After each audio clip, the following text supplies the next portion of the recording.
Iyan, oh, may kita natin ho dyan sa screen natin na PDP laban, no, mga guest na senatorial candidate.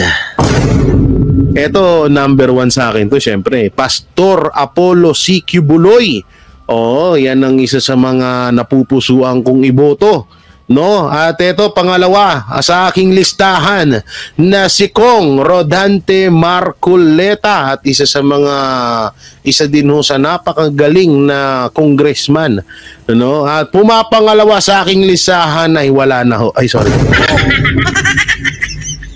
Hindi, sorry pero kanya-kanya tayo ho ng iboboto. Wala tayong manduan. Kahit ako, wala rin naman akong pinipilit na kung sino yung iboto nyo.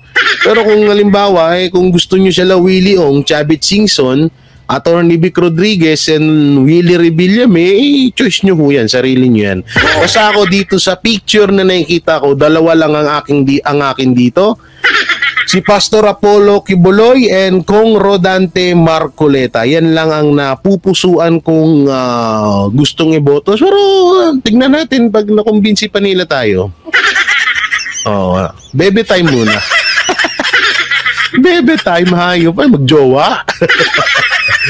Yan, no. At ito naman ang mga opinion ng taong bayan dito sa post na to, no. Sabi dito ni Marlon Shia, yan, big vote to Pastor and Marcoleta. Naku po, ayos na ayos yan. Eto naman, Marcoleta, big yun lang. Sabi ni Bingsky di Martalo. So dito ang daming pastor. Ay, grabe, Naku, Risa Ontiveros, kabahan ka na, day. Naku, Ma'am Risa, kabahan ka na diha. Oo, number 1 na si Pastor, paktay ka diha. Ayan, Pastor, ACQ for number 1. Pastor, Pastor Quiboloy number 1 sa family at sa mga kasama sa bahay. Ito, puro number 1 ako po. May delikado dito si Madam Risa. Oo, mukhang magna-number 1 si Pastor sa pagiging senator. Naku po! Andito rin, si Annalisa Esta. Ito hindi ito mga kayo JC member, Oo, yan, puro sila number 1 for senator, Both straight Team Duterte at PDP laban para sa bayan. Yan, For the win, Pastor Apollo C. Quiboloy, sabi ni Carlo Garbida. Katiil. Ayan, butang ina, grabe to. Maraming iiyak talaga niya. Hindi, alam niyo ako, kayo ba? Nararamdaman niyo yung nararamdaman ko. Excited na ako sa darating na eleksyon, Wag lang sana kung mangyari na dayaan, Kasi pero sinur naman sa atin ng COMELEC, katulad niyo sa mga OFW, yung parang online voting nila, wala naman daw mangyayaring hakan or mangyayaring sabotage.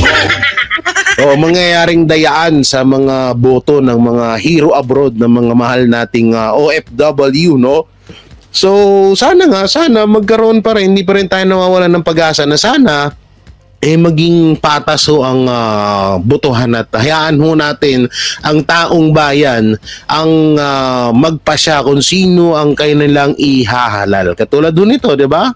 Marami pa ho yan dyan ng mga picture at andito, senatorial aspirants for 2025 midterm election. Nandiyan si Richard Mata. Sino to? Si De Alban, si Nahar Salih, si Cabo Negro, iboboto ko rin to, si Bonifacio Busita, boto natin yan. At nandito si, putangina, sino to? Francis Leo Marcos ang puta. Takbo pala, ilayo pa ko yan. At nandyan din yung Kakampinoy senatorial list for the 2025 midterm election. Nandito si Bamakino, Kiko Pangilinan, si Mendoza, si Attorney Luke Espiritu. Sa mga hindi ko nakakaalala kay Attorney Luke Espiritu, pero hindi ko na rin masyadong papaalala sa inyo. Siya po yung nakasagutan ni Larry Gadon Oo, siya po yung nakasagutan ni Larry Gaton. At nandito si Wilbert Lee, si Sonny Matula, ito naman yung isa pa, si Lodi De Guzman. Siyempre, ang convicted sa lahat ng tumatakbo.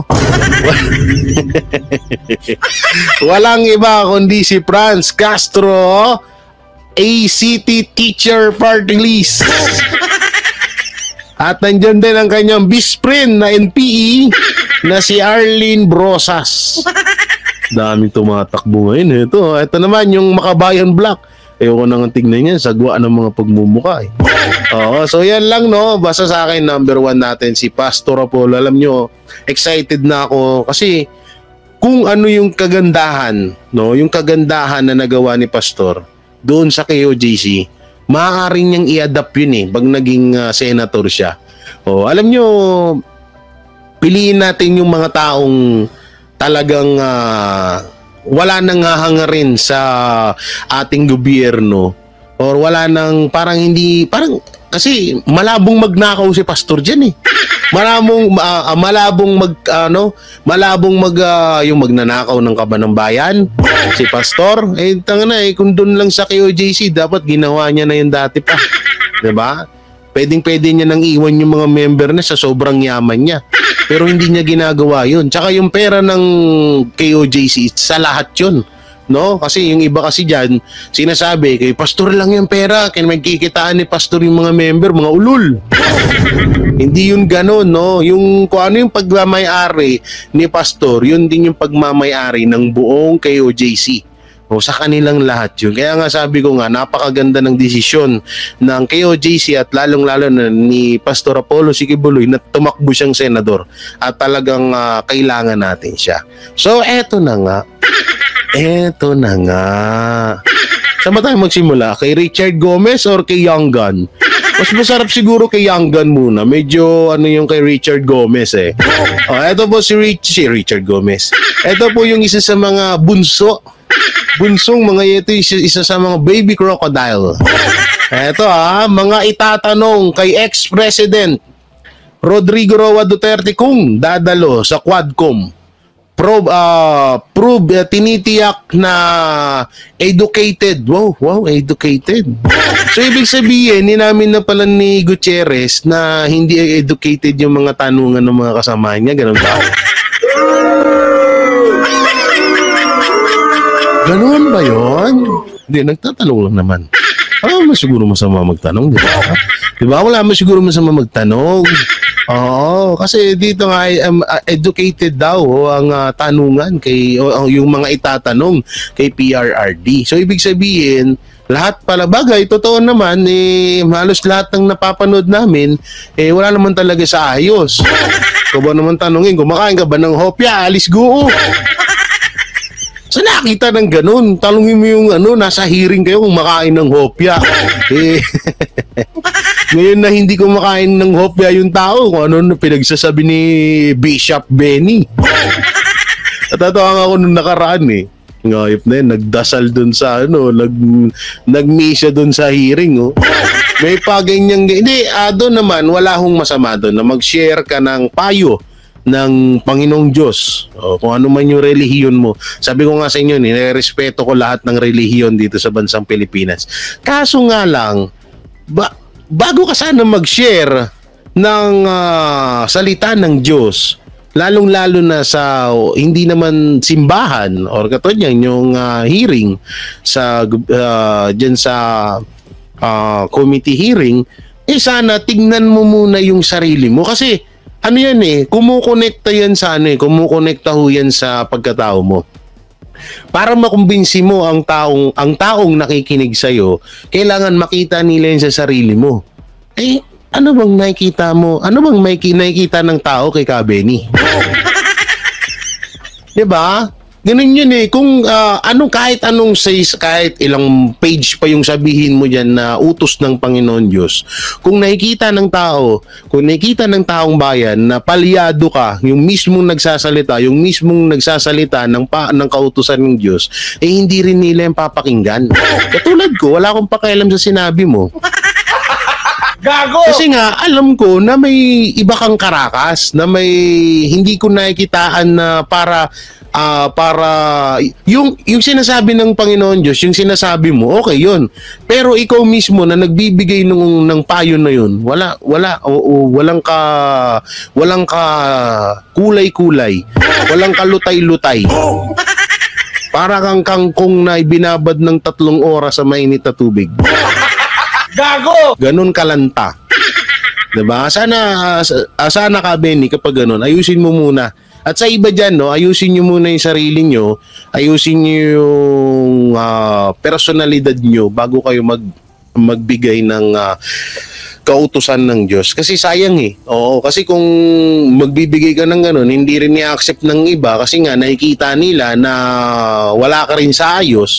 Kasi mapapaisip ka eh, ano, payo ng salita ng Diyos to, pero sa kanya hindi mo nakikita. Ganun yun eh. Oh, ganun yun ha, ganun yun. Okay, ito, pakinggan mo natin to. Kumpiyansa si One Rider Party List Representative Rods Gutierrez na educated ang mga itatanong ng mga mambabatas kay dating Pangulong Rodrigo Duterte kung dadalo ito sa pagdinig ng House Quadruple Committee o Quadcom. Miyembro ng 4 House panels ang One Rider Party List Representative. Ginawa ng kongresista ang pahayag matapos sabihin ng dating punong ehekutibo na willing itong dumalo sa investigasyon ng Quadcom kung maiimbitahan kaugnay ng extrajudicial killings o EJK sa anti-drug. Kung mga sawa-sawa, eto na naman. Tama rin. Walang day, nakakasawa na kasi ito eh. Hindi, ito lang tanong lang, para hubasaan to? Para magkaroon ng hustisya yung mga adik, mga drug lord na namatay dahil sa droga. Pero ang tanong dyan, kailan nyo mabibigyan ng hustisya yung mga pinatay ng mga adik at mga sinirang pamilya ng mga drug lord? Kailan nyo kaya mabibigyan ng hustisya yung mga yon? Yung mga sinirang buhay ng mga namatay na yan? Di ba? Ayun yung pinakatanong dyan eh. Yung isang adik nakapatay, nakapaggahasa ng babae, ng minor de edad. Yun, nabigyan nyo ba ng hustisya yung mga ginawa ng mga hayop na yan?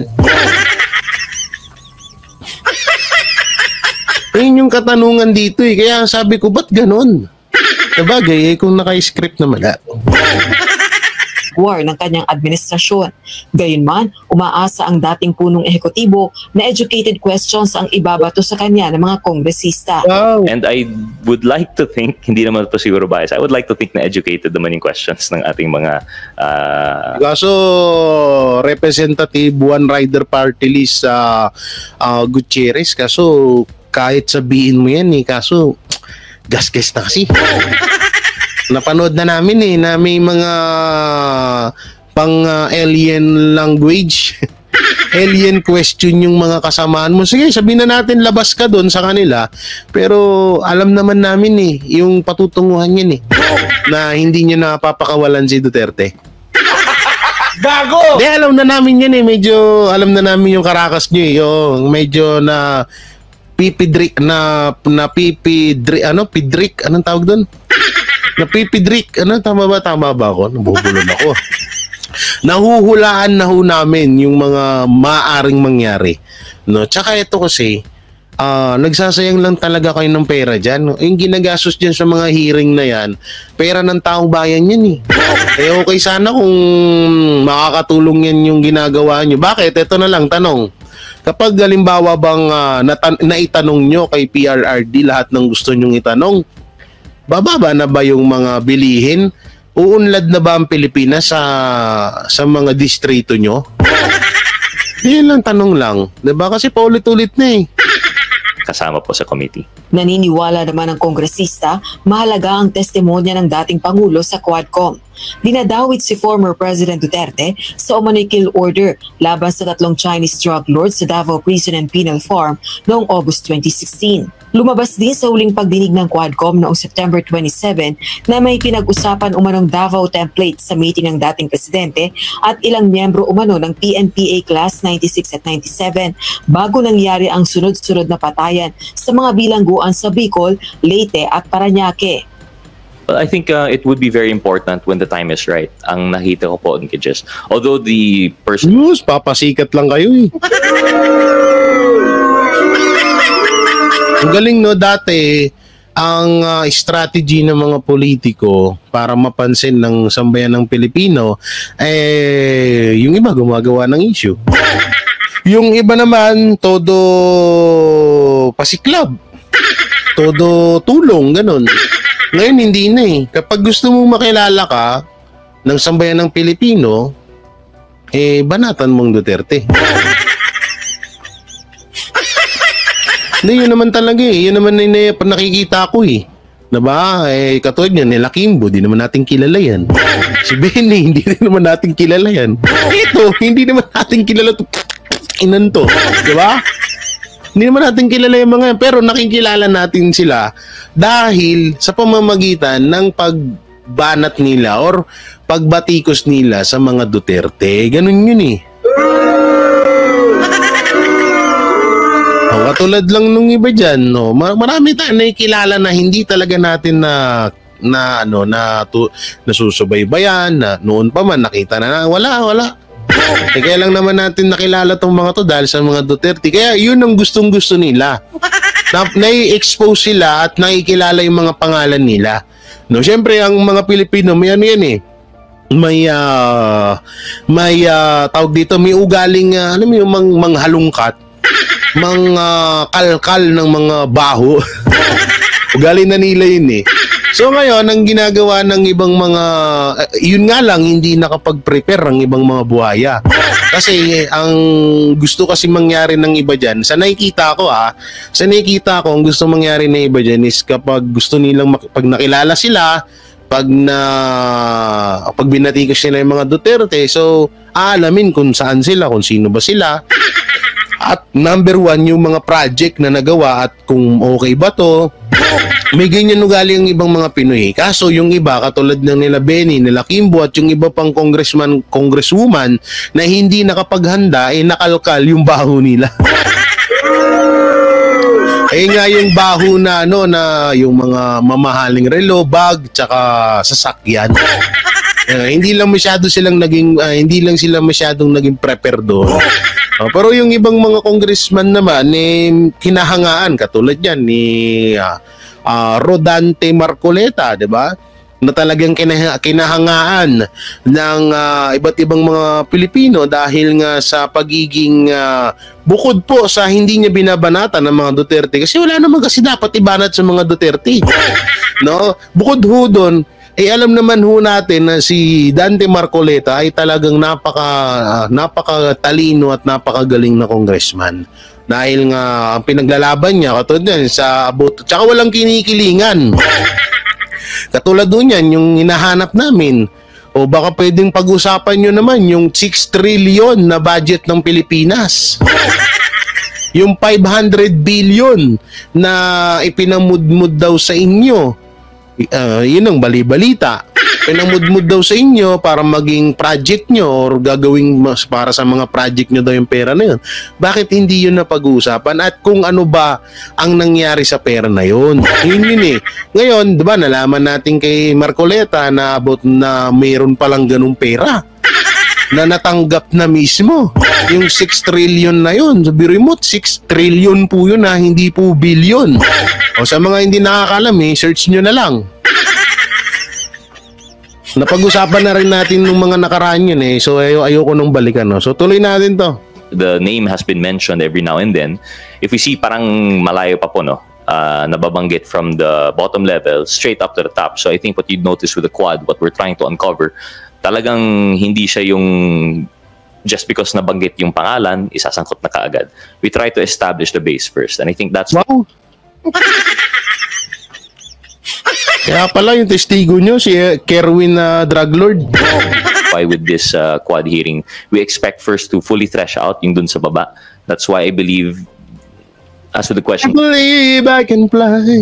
Earlier, kung ano kaya ang mangyayari this Friday, I think we will still be threshing out the issues of the Davao template with class 96 and 97 at the PNP 8. Puro kayo English na English, mga Pilipino mga nakikinig sa inyo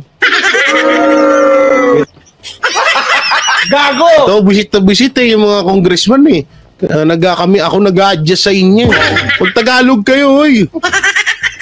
Tayo na, puro kayo English. Kaya napag-aanoan tuloy, may mga conservative, ano bang tawag doon? May mga hinala ang taong bayan. Bakit doon nagiging ganito na tong mga to? Baka daw ayaw daw marinig ng mga Amerikano na kasi hindi nga maintindihan yung Tagalog, di ba? Kaya tignan nyo, pansinin nyo, si Marcos puro English magsalita yan. Para alam ng mga Amerikano ang sinasabi at galaw niya. Hinala lang naman ng mga Pilipino yun. Samantala, duda naman ang mambabatas kung makatutulong sa investigasyon kaugnay ng illegal pogo si Mary Ann Maslog alias Jessica Francisco. Ito pala, may bago naman. May mga bago pala sila ngayon, ha? In fairness, ha? May mga bago na naman kami ko-content, ha? May mga bago na naman mabibisto, ha? Cisco, ang itinuturong suspect sa 1998 textbook scam. Ayon kay Maslog, bumiyahe siya patungong Indonesia gamit ang alias Francisco at top umano siya ng Philippine National Police Intelligence Group upang kausapin si Alice Go na sumuko na. Ang pahayag na ito ni Maslog, itinatanggi naman ng PNP.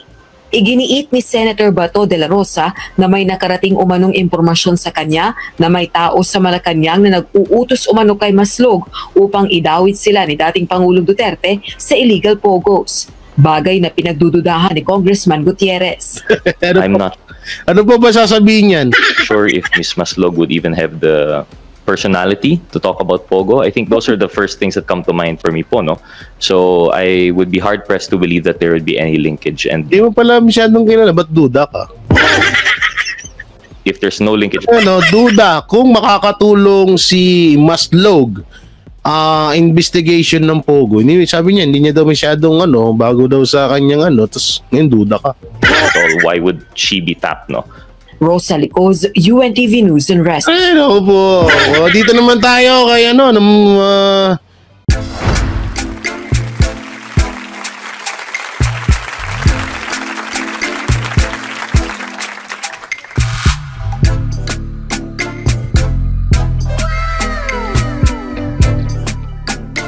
The next performance will start momentarily.